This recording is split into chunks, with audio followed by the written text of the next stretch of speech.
Welcome to Bounce Back Stronger, the podcast that explores ways to find peace and purpose after difficulty. I'm your host, Donna Ferris, and today our guest is the founder of TA Speakers Management, Tami Adams. A little about Tami.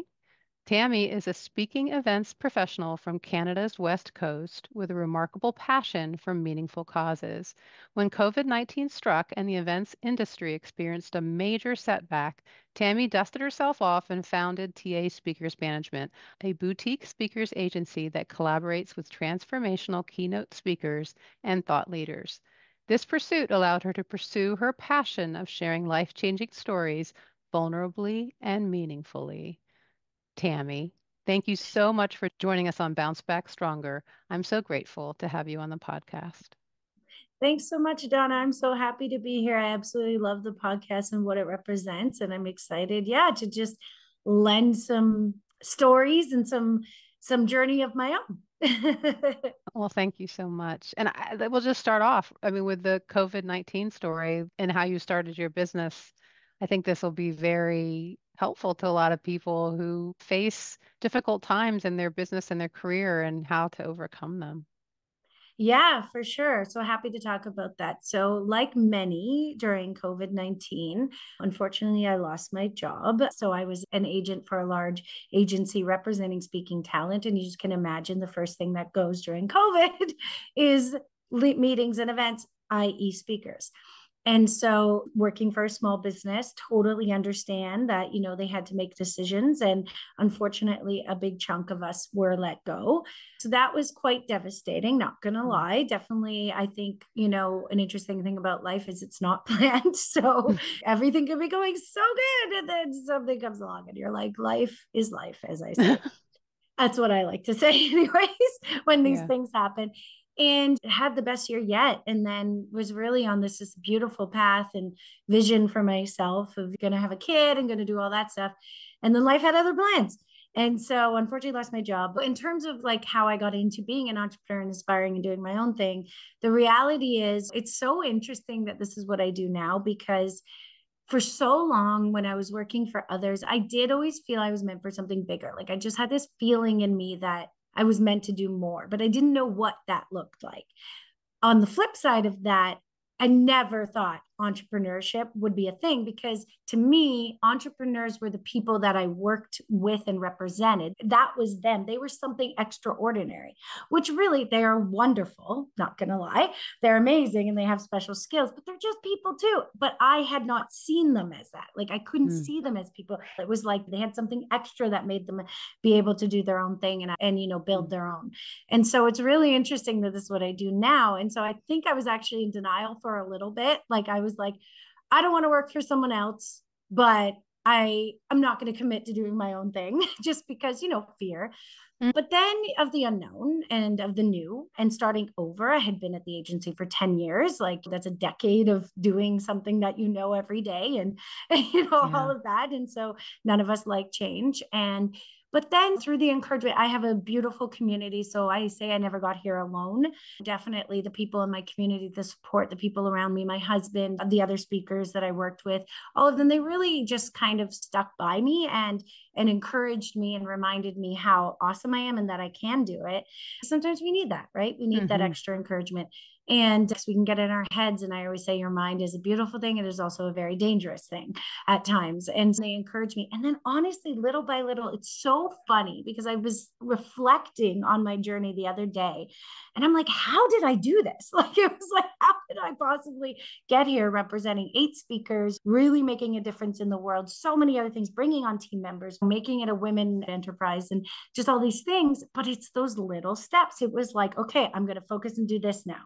Now I'm going to focus and do this. Now I'm going to focus and do this. Now I'm going to do this. And many failures along the way and many lessons though. So fail lessons, I call them because like they are lessons.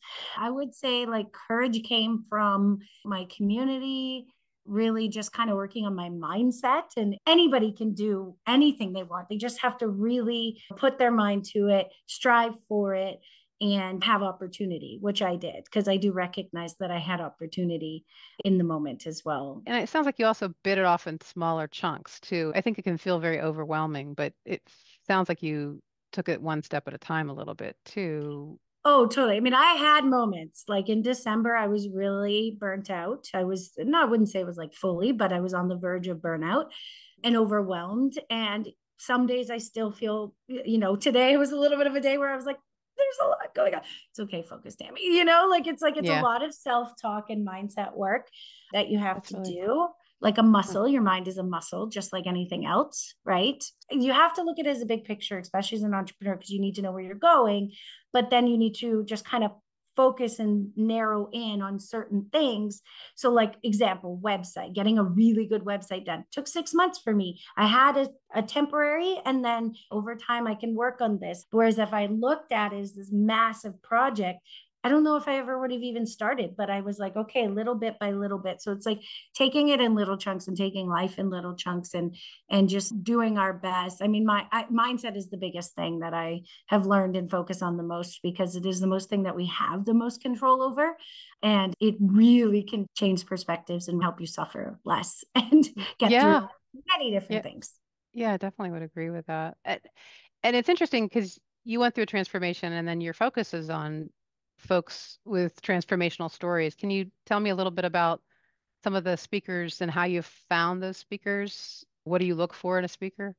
I found them through various mediums, people coming to me looking up to them, people I knew already. So that's kind of how I found them. But really, it's funny. I get this question a lot. What is your criteria? And so it's not like a, okay, check, check, check kind of criteria.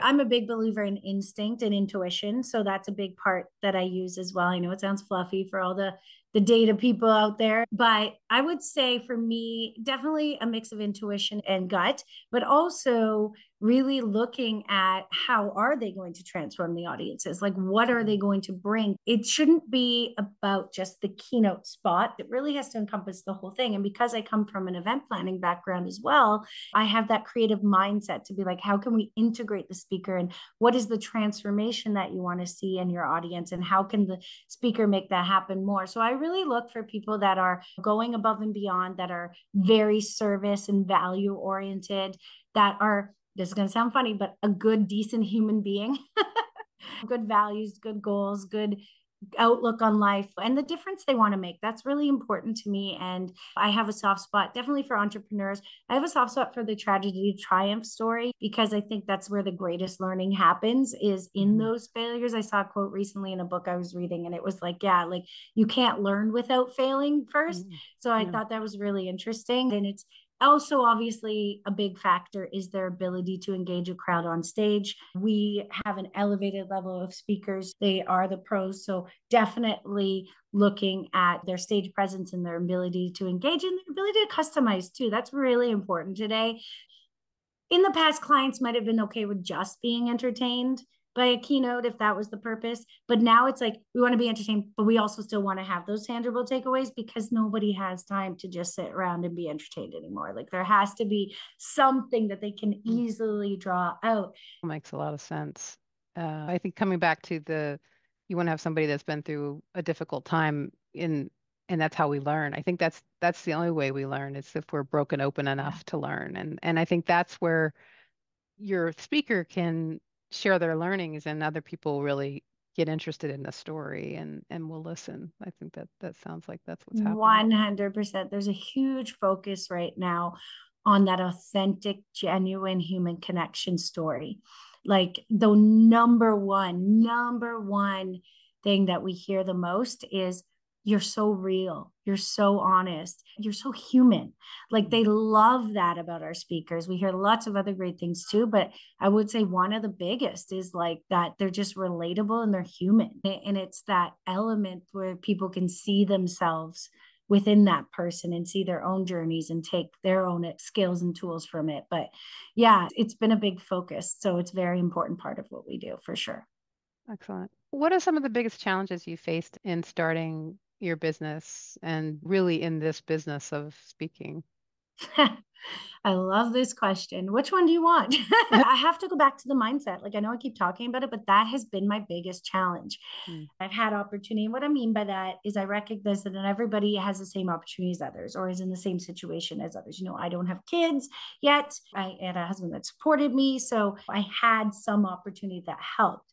But I would say the biggest challenge was the mindset of like just just constantly having to put yourself out there vulnerably and authentically because especially in what I do it's really I don't like the word sales, but it's relationship building, mhm, connecting with other people, i.e., sales, and showcasing the value of what we offer.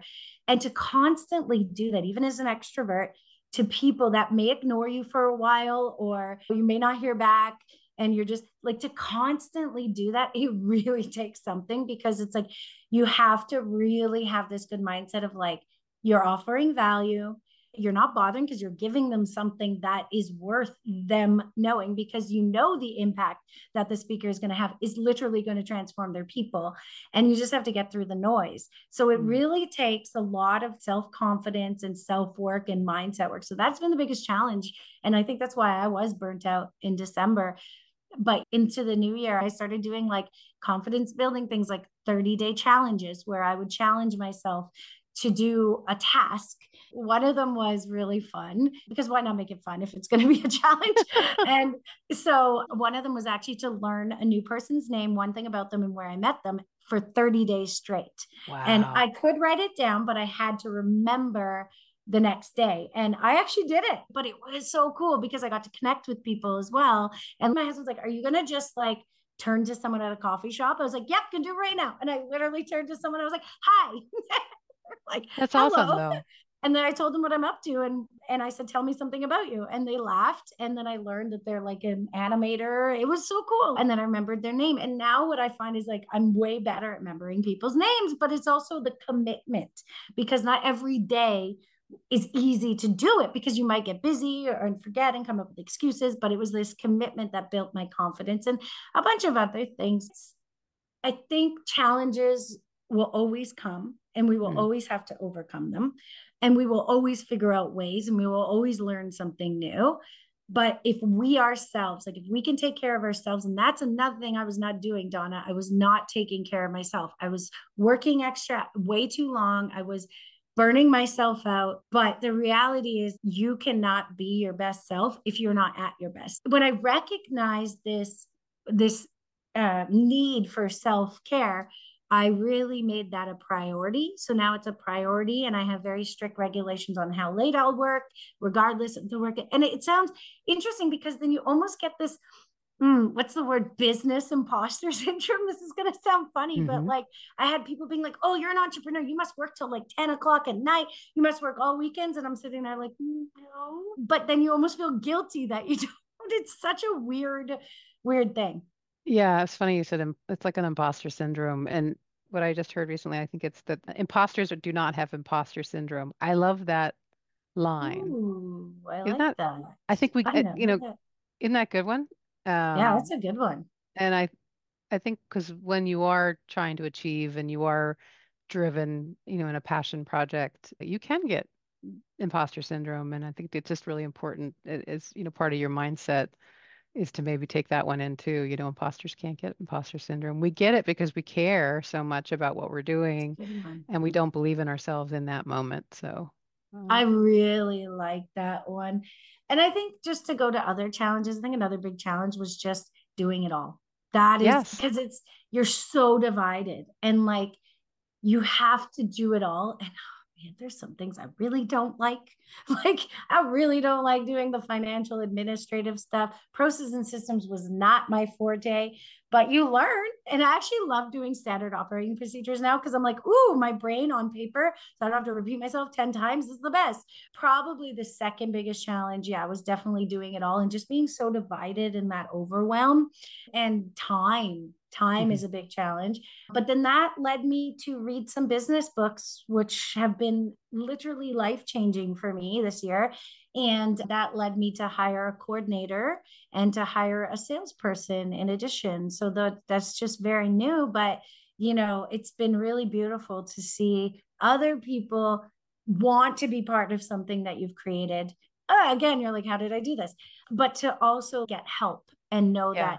that you can kind of have some support as well. And as the book I read is buy back your time. So Yeah. And you know, exactly. My therapist always says, where can you throw money at it? And I do think that's really helpful to remember that you can throw money at something and have somebody else do it so you can free up your time. yeah, What are 3 or 4 things that someone should do if they want to become a speaker and share their I message? love that. Yeah, I love answering this question because this is what I do a little bit through the coaching portion of my business. The biggest thing is having a clear message. I really stress that. I run into a lot of speakers that are like, I can speak about anything. I've done everything. And it's like, that's nice. But then we don't know what you're an expert in, and you become an expert in nothing. And it doesn't have to be super profound, doesn't have to be brand new concept. A lot of actually what the speakers talk about are there's a lot of similarities, but it's about the way they position it and how they make themselves unique and different. And that could just be a marketing branding thing. If you're talking about mental health, there's lots of speakers out there talking about mental health, but how do you stand out as a mental health expert? What is something unique or a unique way that you present the information? It's really getting clear on that message. I think that's really key first. And to get there, it might take you doing some speeches here and there, just little opportunities that might come across your way to see one, if you like it. That's really important first, because it is not an easy thing to do. And then two, kind of test out a few things and see what resonates with people. That's a good way to do it. And then once you kind of have like a clear message or idea, and obviously there's people who can help you do that too, you don't have to do everything on your own, then it's really like I call it the 90-person list because 100 just seems too daunting. And why not 90? And it's who do they know within their network that knows other people within their network, their friends or family that maybe work at companies or organizations that book speakers that might Hmm. be able to give you an opportunity. And you start there because it's not the easiest going out in this world and getting through all the no's. So why not start with the people that love you and know you and like you already, so that you can start getting that confidence built up and also get some good, honest feedback, because they tend to be the Hmm. ones that will give you the good, honest feedback as well. Yeah. Because, I always say as Canadians, like we're really nice and we don't know what we don't know before we know it. Yeah. And so, like, if somebody's watching a speech, they might be like, oh, that was good or that was really bad. But like, it's never like, work on this, work on that, other, unless you're doing what I do. And then you're trained to look for that. But it's kind of funny to get honest feedback. I think it's always important to have somebody that you really trust and that confident enough to give that to you. So definitely It's a that gift. That's a as a gift, gift. and then tell the world, like start posting about what it is that you want to talk about, like start doing little videos. LinkedIn is like the best platform for business, so it is where all the clients hang out. And so start doing little videos like that, little articles, blogs, just sharing your thought leadership on whatever the topic might be or the idea that you might have, and people will start to notice. So those are kind of three, and there's a lot more, but those are three kind of main ones, I guess. That was really great. And maybe let's talk a little bit about some of the stories you've heard over the years. What is maybe 1 or 2 stories that really resonated with you that you got the chance to hear from your speakers? One of the ones that I really liked is from our recognition and culture expert, Sarah. She shares a story in some of her keynotes where her friend unfortunately was diagnosed with cancer, Hmm. a terminal cancer, and contacted her and was going through chemo and all of that. And while she was going through chemo at the hospital, I just love this story. She really saw the nurses and the doctors, because it was during COVID too. When they were with the patient, they would be super happy and outgoing and like really helping them. But as soon as they walked away, you could see their shoulders slump, their burnout. You could see it in them. And she was like, well, I'm going through a really crappy thing right now and I don't feel good. So how could I make myself feel good while also making them feel good? And so she actually got a whole bunch of Sarah's recognition compliment cards. And I wish I had one I could show, but they're these little compliments that say, I recognize you because you are really good at this. It's these little compliments. Literally, there's 52 of them, Hmm. but a whole bunch of them in these kudos cards that you can write a little kudos on. And she started handing them out to the nurses and the doctors and everyone. And it actually like created this ripple effect where people were Wow. recognizing each other. And literally she could see the transformation in them because of this little thing she did. And happy to say that she's now in remission. That's So I amazing. love that story because I'm like getting goosebumps because there's many, but that one really always stuck out to me because it's such a beautiful example of never underestimate the power of a compliment and the message that Sarah puts out into the world in terms of our organizations and creating those happy, healthy, engaged workplaces. So I really, really, really I like love that that. story. I love Yeah. that. Thank you. That's a great story. And I think it helps because sometimes we get really overwhelmed with what's happening in the world and what can you do, and this is something you can do. You can do this thing right Oh in my front of God, you. these compliment cards are the best. I have a pack. I gave a pack to my husband. So anytime we receive great service, we give it out. And often the service providers are the ones that don't get recognized a lot for what they do because they're just expected to do it. That's really cool. Like I still remember this one lady at this Portuguese restaurant. I could just tell that like there was something going on there. Like they were pissed at each other, those two employees. Like they were not getting along. And the lady just looked so miserable. And so at the end, I gave her a compliment card and her reaction made me laugh because she was like, but it was so cute. Like she was like, this is for me. And I was like, yeah. And she's like, do I get to keep it or do I have to pass it on? And I was like, no, you get to keep it. And she read it and she's like, thank you. And she cracked a little smile. It wasn't a big one, but it was like a little, it's all I was looking for. I was like, just a little one. If I can get her to crack even like a smirk, I will be happy. So, and then it was cute. She put it in her little pocket, and you never know, like she'll Yeah. reflect on that. I have people that come back to me like, Tami, I still have your recognition cards that you gave me. Or there's a coffee shop I go to, and I see it's posted up on their board that I gave them. So it's like, Yeah. yeah, that's just such It, a beautiful story. yeah, it is. And it just reminds us like everybody really just wants a little bit of happiness and a little bit of grace from each other, I think, and we And don't. empathy. Yeah, and we Yeah. just don't, we forget about it. That's a really beautiful thing to remember.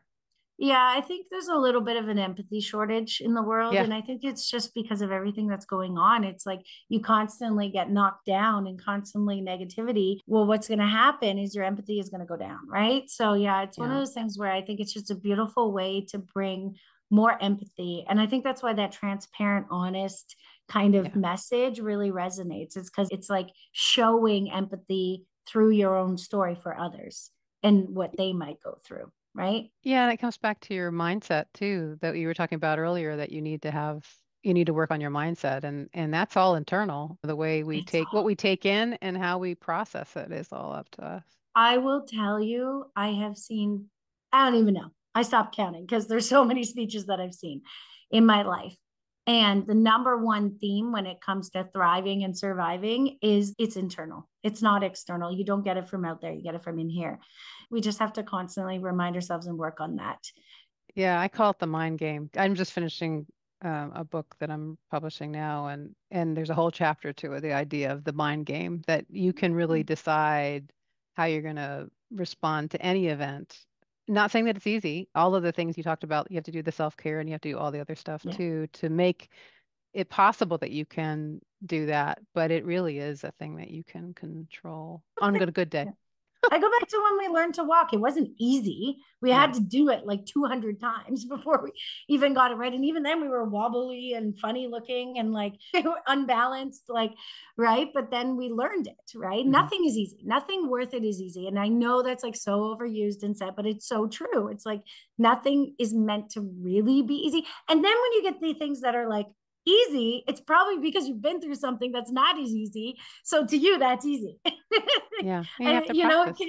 yeah, it's that You have to practice and that practice. grit. And I mean, I definitely recommend anybody that wants to really just own their life and like transform, become an entrepreneur, because you definitely learn a lot about Yeah. yourself and just grow. Like I'm a completely different person than I was 3 years ago. Like it's, you know, yeah. Yeah. Because you've been Personality is living. the same, but mindset Yeah. is different. And you've been living at the edge of your comfort zone, I would bet. So that I think, there's nothing like that. That's getting on the edge of the No. comfort zone. Yeah, that's so true. There's nothing greater. That's definitely true. Yeah. Is there anything that I should have asked or you want to share before we tie up? I think it's just encouragement that if you want to really do something, if you have an idea, if you have a business you want, it doesn't have to be a business. If there's something that you want to do, stop getting in your own way. I think Mm. that's like my advice. Like it really is, because I am a big example of someone that still at times with certain things gets in her own way. No one's perfect. And I think we will never be perfect. But if we can figure out that really we are the ones that are preventing achieving what we want to achieve. And obviously, like I said, opportunity circumstances do take a place. So we might not be able to do it at the rate as other people. And also stop comparing. It is so dangerous. Comparisonitis is so dangerous. It really is. I still remember in my first year, I saw a post and it was somebody who started a business. And she was like, I just reached 100,000 in my first year. And I literally was judging and comparing myself to someone that I know nothing about. I have no idea how she got there, when she got there, what her resources, like nothing. It was like irrational to compare, but we do it. And I have some book recommendations if you're open to that. Yeah, Because that'd I be just great. read some really good books recently. So the one I mentioned briefly was Buy Back Your Time by Dan Martell. That's a really good one. It is designed for entrepreneurs, but it's got a lot of messages that can relate to others. And then Never Split the Difference is another one. I can't think of the author's name right now, but it is so good. Is a negotiation one, but Mm-hmm. it's really about human psychology. Like it's actually about human psychology and how negotiating and getting anybody on with your ideas with anything, whether it's sales or you want to present a new idea to your team or whatever, is all done through emotion. So it's really, really interesting. And then I'm reading Diary of a CEO right now. And he's just got some really cool lessons about life and different things that helped him as a CEO. And the first one, guess what it starts with? You, self care. So I thought that was kind of funny because that's his Yeah. first section of the book is all about you. And I think that's true of like the C-suite in corporate America. I think that part of the reason they get there is because they found a self-care regimen Yeah. because you have Yeah. to. You have to. It's non-negotiable because what's going to happen if you don't put it first is you're just going to burn out and get sick, and then you're going to literally have to recover from that. And who knows how long that's going to take. I wrote an article and it was for the events industry because event professionals tend to be really terrible Mm. at self-care. We're getting better, but we burn ourselves into the ground. And also we have really long hours that we have to work at certain times. But it was self-care doesn't need to look a certain way. And again, no comparing. It really doesn't have to look a certain way. It just needs to exist was my message. And like one thing Hmm. I might have time for is I will go outside in the sun and I stand like this with my eyes closed and I stand there for like a minute. And so I'm in the city. So some people think I'm crazy, but then also they think it's normal. So it's like, I don't care. Like to me, I call it sunbathing. And it's Yeah. because I grew up in the wilderness. I grew up outside. To me, that makes me happy. If I get some sun, I literally feel the difference. And there's also science behind that as well for Yeah, those there is. science people out there. So that's like one thing. Or I might just do a 10-minute walk, or I read one chapter of my book. Like whatever it is, there's just like something that I do that each day that has just it could just be the smallest thing because I'm as busy as many out there. So it doesn't have to look a certain way, it just needs to exist. That's a really good piece of wisdom, really, to share to end with. Because it doesn't have to be big. It can be just the smallest thing, but it's making sure that you're taking care of yourself in that moment that you give to yourself. Yeah, 100%. 100%. Awesome. Well, thank you so, so much for making the time and sharing all your wisdom with everybody. If anybody's interested in Tami and the speakers in her agency, we'll have those links in the show notes. Yeah. And thanks, Donna, for creating spaces like this that we can share, and help each other. I love the podcast overall. And I think, yeah, you're going to continue to help many, many people through other That, people's stories. thank you. That's the hope. Thanks, Um, Donna. that's all for today. If you want to learn more about Tami and TA Speakers Management, the links are in the episode notes. Thank you so much for listening. I hope this episode was helpful. If it was, please subscribe, drop a review, or share it with your friends and family. That's the best way to get it in the hands of those who may benefit.